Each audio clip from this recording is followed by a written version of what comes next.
এমন সুন্দর গোলাপ জামুন বা কালো জাম যদি অনায়াসে আমাদের বাড়িতে বেঁচে যাওয়া ভাত দিয়েই তৈরি করে নেওয়া যায় তাহলে কেমন হতো বলুন তো বন্ধুরা। অবিশ্বাস্য হলেও সত্যি, এত লোভনীয় গোলাপ জামুন আমি এক বাটি ভাত দিয়েই বানিয়েছি। নমস্কার বন্ধুরা, মাদার সিম্পল কিচেনের তরফ থেকে আমি অন্তশ্রী আপনাদের সকলকে জানাই স্বাগত। নতুন দিনে নতুন রেসিপি নিয়ে আবার হাজির হয়ে গেছি। আজকে আমাদের রেসিপি ভাতের তৈরি মিষ্টি। দেখুন কতটা জুসি হয়েছে। এর জন্য আমাদের দরকার ভাত। এখানে আমি বেঁচে যাওয়া ভাত নিয়েছি। আমি এখানে এক বাটি ভাত নিয়েছি, এটা বাসমতি চাল, আপনারা যে কোনো চাল নিয়ে নিতে পারেন। আমি একটা ব্লেন্ডারে ভাতগুলো দিয়ে দিচ্ছি। খুবই অল্প উপকরণে আর এত লোভনীয় গোলাপ জামুন তৈরি হয়ে যাবে আপনারা বিশ্বাসই করতে পারবেন না। এখানে আমি 1 কাপ দুধ দিচ্ছি, বা এক বাটি দুধ বলতে পারেন। 150 গ্রাম মতন দুধ দিয়েছি। মানে আমার যে ভাতটা আছে ওটাকে পেস্ট করার জন্য যতটা দরকার। পেস্টটা খুব বেশি পাতলা করবেন না, তাহলে কিন্তু করতে অসুবিধা হয়ে যাবে। দেখুন এরকম আমাদের ভাতের স্ট্রাকচারটা এরকম হওয়া দরকার, মানে এরকম মাখো মাখো হবে। এখানে আমি জাস্ট 2 টিস্পুন আমি ময়দা দিচ্ছি। খুব বেশি ময়দা দেবেন না, তাহলে কিন্তু শক্ত হয়ে যাবে। আর এখানে দিচ্ছি 1/4 টিস্পুন বেকিং সোডা। আর যেটা দেব 10 টাকার একটা জিনিস, হ্যাঁ বন্ধুরা, গুঁড়ো দুধ। এখানে শুধু 1 প্যাকেট গুঁড়ো দুধ দিয়েই তৈরি হয়ে যাচ্ছে আমার এই লোভনীয় মিষ্টি। ভালো করে মেখে নিতে হবে। দেখুন ভালো করে মেখে নিচ্ছি। এখানে কিন্তু আমি আর ময়দা অ্যাড করিনি, তবে আপনাদের ভাতের কোয়ান্টিটি হিসেবে যদি মনে হয় তাহলে 1 চামচ ময়দা কিন্তু অ্যাড করতে পারেন। খুব ময়দা দিয়ে ফেলবেন না, তাহলে কিন্তু ভালো লাগবে না। এবার আমি এখানে অ্যাড করে দিচ্ছি 2 চামচ ঘি।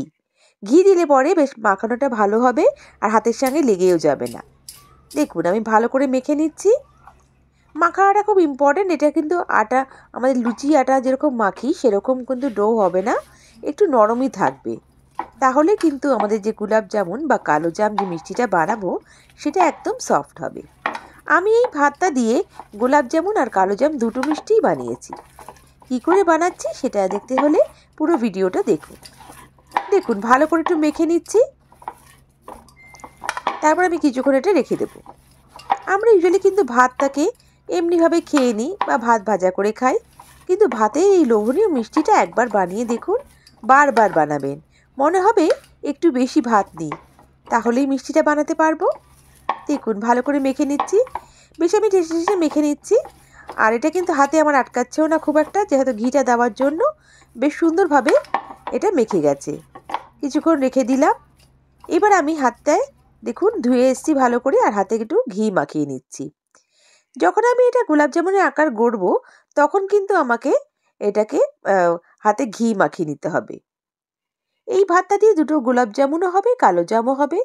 আপনারা এইভাবে করে দিতে পারেন, সাইজটা আপনাদের মনের মতন করে করে নেবেন।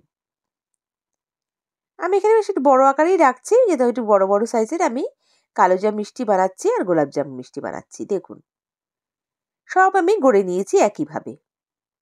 এবার আমি এটা রেখে দিচ্ছি। এখানে আমি এবার শিরা বানিয়ে নেব। এখানে আমি 2 কাপ চিনি নিয়েছি আর 2 কাপ জল নিয়েছি। একটু ভালো করে আমি ফুটিয়ে নেব। দেখুন আমি 2 কাপ চিনিটা অ্যাড করে দিলাম। একটু ভালো করে নাড়িয়ে চাড়িয়ে নিচ্ছি। এই শিরাটা যেটা বানাবো এটা খুব বেশি মানে গাঢ় হবে না, একটা দুতার হবে না, জাস্ট একটু চিটচিটে হলে পরেই আমি এটাকে কিন্তু নামিয়ে নেব। এখানে আমি অ্যাড করে দেবো 4টে ফাটিয়ে রাখা এলাচ। এটাতে রসটা খুব স্মেলটা খুব সুন্দর আসবে। আর আপনারা যদি চান এখানে কেশরও দিতে পারেন। আমি কিন্তু এখানে একটা জিনিস অ্যাড করছি, সেটা হচ্ছে ঘি। এখানে 1 চামচ মতন ঘি অ্যাড করছি, যার জন্য আমাদের মিষ্টিটার মধ্যে বেশ ঘিয়ের স্মেলটা আসবে, যেরকম ঘি দিয়ে ভাজা মিষ্টি হয় সেরকম। দেখুন আমার রসটা কিন্তু প্রায় হয়ে এসছে। দেখুন নাড়িচাড়ি নিচ্ছি। যতক্ষণ না চিনিটা গলবে ততক্ষণ আমি কিন্তু জাস্ট এটাকে গরম করে ফুটিয়ে নিচ্ছি। যখনই আমার চিনিটা গলে যাবে তখনই কিন্তু আমি গ্যাসটাকে অফ করে দেবো। দেখুন আমার চিনিটা গলে গেছে, হালকা একটা চিটচিটে ভাব এসছে। এবার আমি এটাকে আলাদা করে রেখে দিচ্ছি।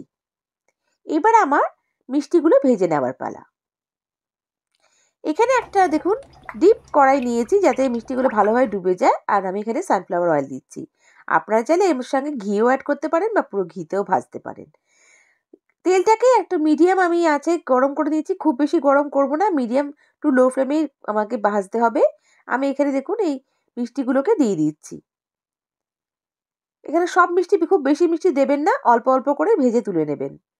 দেখুন এখানে আমি 5-6টা মিষ্টি দিচ্ছি, দিয়ে আমি একটু ভালো করে নাড়িয়ে চাড়িয়ে নিচ্ছি। এখানে আমার কড়াইটা একটু বড় আছে, তেলটা অনেকটা দিয়েছি দেখে আমি এখানে প্রায় 9টা মতো মিষ্টি দিয়ে দিয়েছি। একটু হালকা হাতে প্রথমে নাড়াবেন না, প্রথমে কড়াইটা ঝাঁকিয়ে ঝাঁকিয়ে তেলটা গায়ে লাগিয়ে দেবেন। তারপর যখন দেখবেন আস্তে আস্তে মিষ্টিটা ফুলতে আরম্ভ করেছে, তারপর একটু হালকা করে নাড়িয়ে চাড়িয়ে দেবেন। দেখুন মিষ্টিটা কতটা ফুলে যাচ্ছে, দেখুন খুব সুন্দরভাবে মিষ্টিটা কিন্তু হয়ে যাচ্ছে। এটা আমি দুটো স্টেজে মিষ্টিটা করছি। আপনারা যদি চান গোলাপ জামুন করতে, তখন এটাকে প্রথম স্টেজে তুলে নিতে হবে, মানে যখন একটু হালকা লালচে লালচে কালার, তখন তুলে নিলে এটা গোলাপ জামুন হয়ে যাবে। আর যদি একটু কড়া করে ভেজে নেন আর একটু ভাজতে থাকবেন, তখন আমার কালোজাম মিষ্টিটা আমি তৈরি করব। দেখুন এটা কীরকমভাবে আমি ভাজছি, আলতো হাতে নাড়িয়ে চাড়িয়ে নিচ্ছি। কালারটা কিন্তু খুব সুন্দর চলে এসছে। এখানে গোলাপ জামুনের কালারটা চলে এসছে। আমি দেখুন তুলে নিচ্ছি গোলাপ জামুনের যত দরকার। এবার যেটা আমি কালোজাম করব সেটা কিন্তু আমি ভাজছি। দেখুন ভালো করে নাড়িয়ে চাড়িয়ে ভাজতে হবে, ফ্লেমটা একদম বাড়ানো যাবে না, তাহলে কিন্তু মিষ্টিটা পুড়ে যাবে, ভেতরটা কাঁচা থাকবে। দেখুন এবার আমি তুলে নিয়েছি। কিছুটা মিষ্টি কালো হয়েছে, কিছুটা মানে গোল্ডেন কালার গোলাপ জামুন মতন হয়েছে। এবার আমি চিনি শিরাটা একটু গরম করে নিলাম, নিয়ে এবার আমি মিষ্টিগুলো দিয়ে দিচ্ছি। দেখুন মিষ্টিটা দিয়ে আমাকে কিন্তু কিছুক্ষণের জন্য রসে ফোটাতে হবে। সব মিষ্টিগুলো আমি দিয়ে দিচ্ছি। দেখেই বুঝতে পারছেন দুটো কালারের আমি মিষ্টি দেবো এখানে। হালকা করে নাড়িয়ে চাই, প্রথমে কালো জামগুলো দেবো, যেহেতু কালো জামগুলো একটু শক্ত হবে, তাই জন্য কালো জামটা আমি আগে দিয়ে একটুখানি ফুটিয়ে নিচ্ছি, তারপরে আমি গোলাপ জামগুলো দেবো। এখানে কিন্তু কালো জামের কালারটা ডার্ক কালার হয়েছে, কিন্তু এখানে ক্যামেরার জন্য অতটা বোঝা যাচ্ছে না যে কতটা কালারটা হয়েছে। দেখুন এখানে গোলাপ জামগুলো আমি দিয়ে দিচ্ছি। এবার বুঝতে পারবেন আপনারা দুটো কালার কিন্তু দু রকমের হয়েছে। আমি কিছুটা মিষ্টি গোলাপ জাম ভেজেছি আর কিছুটা কালো জাম। এবার আমি ভালো করে একটু নাড়িয়ে চাড়িয়ে নেব।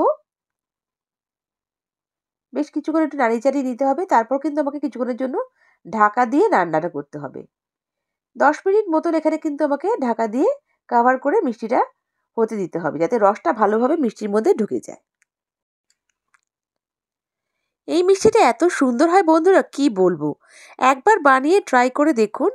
কাউকে খাওয়ালে সে বুঝতেই পারবে না যে আপনি ভাত দিয়ে মিষ্টিটা বানিয়েছেন। দেখুন দেখতে কতটা লোভনীয় হয়েছে, আপনারা নিশ্চয়ই দেখে বুঝতে পারছেন কতটা সুন্দর কালারটা এসছে কালো জাম আর গোলাপ জামুনের। দেখুন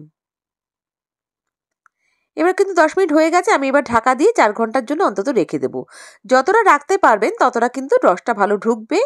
আমার দেখুন মিষ্টিটা পুরো রসটা কিন্তু টেনে নিয়েছে, আর কতটা ফুলে গেছে, কতটা সুন্দর হয়েছে দেখেই বুঝতে পারছেন আপনারা। দোকানের মিষ্টিকেও হার মানাবে এই আমার ভাতের কালো জাম। দেখুন কতটা সুন্দর মিষ্টিটা আমার কালারটা হয়েছে, খুবই সুন্দর হয়েছে মিষ্টিটা, আর খেতেও হয়েছিল অসাধারণ।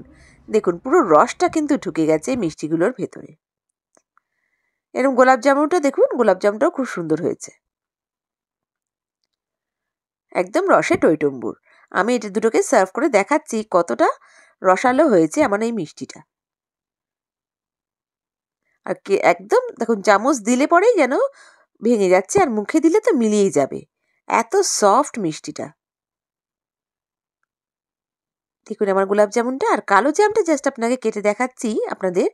কালো জাম মিষ্টিটা অনেক সময় শক্ত হয়, ভেতরে রস ঢোকে না, কিন্তু এটা দেখুন আপনারা দেখলেই বুঝতে পারবেন কতটা লোভনীয় এবং কতটা রসালো হয়েছে এই কালো জাম মিষ্টিটা। আমি এটা কাটছি, আপনাদের জাস্ট দেখাচ্ছি। খুবই সুন্দর হয়েছে, খুবই টেস্টি হয়েছিল। আমি যাকে যাকে মিষ্টিটা খাইয়েছি কেউ কিন্তু বুঝতেই পারেনি এটা ভাত দিয়ে করা মিষ্টি। দেখুন কতটা রসালো হয়েছে, আর কালারটা দেখুন ভেতরটা কত সুন্দর হয়েছে, একদম দোকানের কেনা কালোজাম মিষ্টিও হার মানবে। আমার রেসিপিটা যদি ভালো লেগে থাকে প্লিজ লাইক করে সাবস্ক্রাইব করে আমার পাশে থেকে যাবেন। নেক্সট রেসিপি নিয়ে আবার হাজির হয়ে যাব। সবাই ভালো থাকবেন, সুস্থ থাকবেন। বাই। Thank you.